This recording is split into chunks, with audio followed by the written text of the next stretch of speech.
خاموش بہار. اور آپ امیجن کریں کہ کوئی بہار کو آپ امیجن کر سکتے ہیں کسی خاموشی کے بغیر. تو اصل کانسیپٹ کیا تھا ان کا؟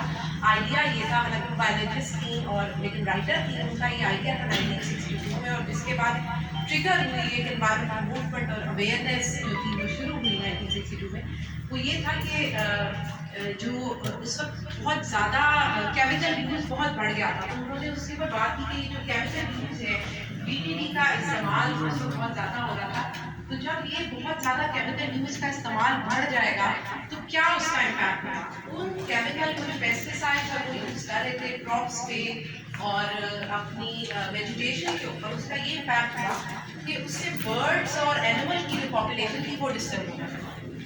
تو انہوں نے اس کے اوپر کتاب رکھی کہ اگر اسی طرح کنٹینیو رہا تو ایک وقت آئے گا کہ یہ برڈس نہ ہمیں نظر آئیں گی، نہ ہمیں یہ جانور نظر آئیں گے، اور ہماری اسپرنگ جو ہوگی وہ سائلنٹ ہوگی. تو وہ ایک بہت بڑا آئیڈیا تھا جو 1962 میں انہوں نے دیا، اور اس کے بعد ایک انوائرمنٹل موومنٹ شروع ہوئی، اور 1970 میں پھر انوائرمنٹل امپیکٹ اسیسمنٹ، اور اس طرح آج جو ہم اکٹھے ہوئے ہیں اور انوائرمنٹل ڈے بنا رہے ہیں. مقصد ہمارا یہی ہے کہ ہم نے ڈیولپمنٹ کو نہیں روکنا. جیسے سہیل صاحب نے بھی بات کی، سسٹینیبل ڈیولپمنٹ کا ورڈ یوز کیا، ڈاکٹر عاصم نے کیا. ایسی ڈیولپمنٹ کہ meeting the demand of present generation without compromising the demand of future generation to meet their own needs. ہم نے اس حالت میں اور اس سے بہتر حالت میں اپنی فیوچر جنریشن کو دینا ہے یہ پلانٹ، نہ کہ اس کو اور برے حال میں لے کے جائیں. تو ہم ایک چیز جو ہمیں ہمیشہ میں اور ڈاکٹر زلے ڈسکس کرتے ہیں کہ ایک بہت جو اگنورڈ کمپوننٹ ہے یہ ہے کہ ریسرچ اور ڈیولپمنٹ کا جو ایکیڈیمیا اور انڈسٹری میں جو گیپ ہے وہ ایک بڑا امپورٹنٹ چیز ہے. کیونکہ ہماری انڈسٹری جو ہے وہ ایکیڈیمیا اور یونیورسٹیز پہ ٹرسٹ نہیں کر پا رہی ہوتی. وہ جب R&D کرتے ہیں تو وہ چاہتے نہیں کہ اسٹوڈنٹ ان کے ساتھ انوالو ہو، کیونکہ وہ کہتے ہیں اسٹوڈنٹ سے کوئی چیز ایسی ڈسکلوز نہ کر دیں جو ہماری آرگنائزیشن کی ریپیوٹ کو خراب کرے یا ان کی کانفیڈینشیلٹی جو ہے اس کو ڈسٹرب کرے.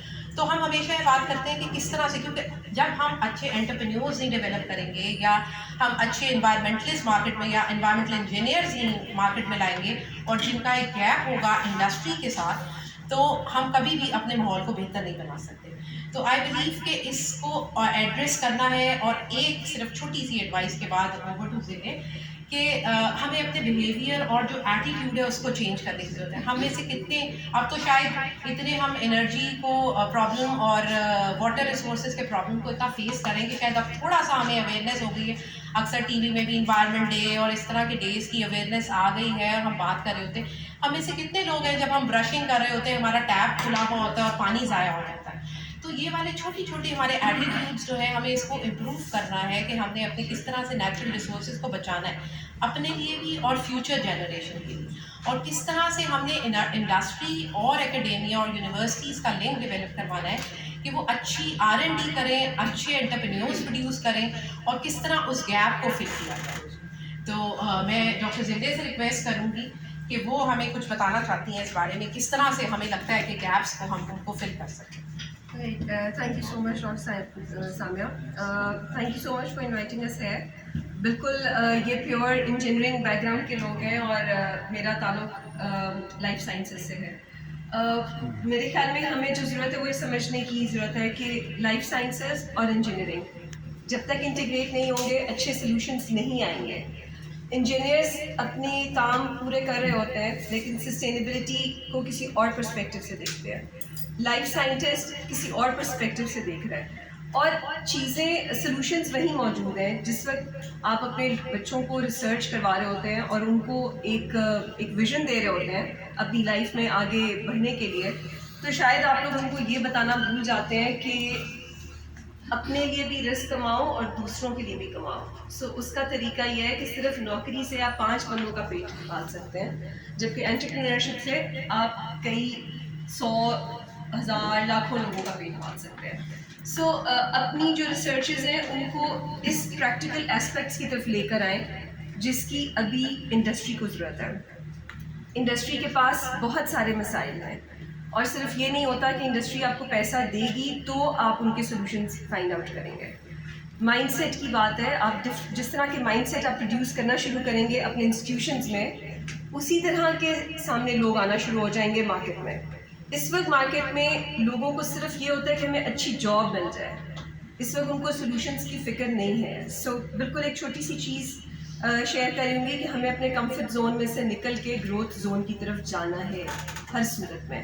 اور وہ تبھی ممکن ہے جب ایکڈیمیا اپنے اسٹوڈنٹ کو, اپنے ریسرچر کو اس طرف لے کر آئے جہاں پہ سلوشنس کی بات ہو رہی ہو, جہاں پہ ہر وقت پرابلمس, جس چیز کو زیادہ ڈسکس کریں گے ہمیں وہی نظر آئے گا. آج ہم یہاں بیٹھے ہوئے پرابلمس کو ڈسکس کریں گے, ہمیں سلوشنس نہیں نظر آئیں گے.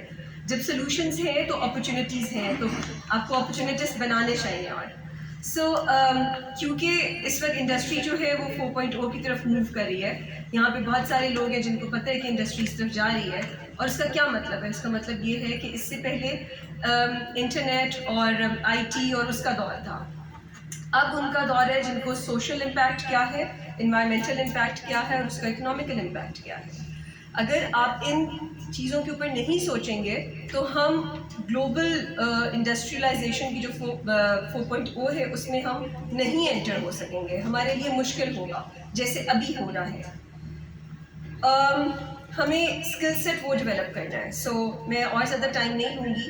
میرے خیال میں کہ ہمیں اپنی اپروچ کو ریئلسٹک کرنا ہے تاکہ ہم اپنا اسٹوڈنٹ, اپنا ریسرچر ویسا ڈیولپ کر سکیں جو آنے والی نسلوں میں بھی یہی انٹیگریٹ کرے کہ ہمیں دوسروں سے مانگ کے نہیں کھانا, اپنی خود کی پروڈیوس لے کر آنی ہے, جیسا ڈاکٹر عاصم نے کہا اور باقی سب لوگوں نے. سو مارکیٹ ضرور ریسرچ کیا کریں اپنے اسٹوڈنٹس کو ریسرچ ورک کروانے سے پہلے کہ مارکیٹ ڈیمانڈ کس طرف موو ہو رہی ہے, جو کہ بہت ایک مسنگ ایسپیکٹ ہے ابھی تک کے لوگوں کا جن سے ہمارا واسطہ پڑتا ہے. ان کو مارکیٹ ریسرچ نہیں پتہ ہوتی. وہ پچھلے 10 سالوں سے 20 سالوں سے جو ریسرچ ہو رہی ہے اسی کے اگلا کانفیڈنٹ کر لیتے ہیں اور شاید اس کی ضرورت نہیں ہوتی ہمیں. تو پلیز اس چیز کو اپنے, یہ چینج آپ لوگوں نے لے کر آنا ہے کیونکہ آپ ایکڈیمیا سے تعلق رکھتے ہیں. Thank you so much. Thank you جی. ڈاکٹر صاحب ایک کامنٹ کی اجازت اگر دیں تو میں خود جی آپ نے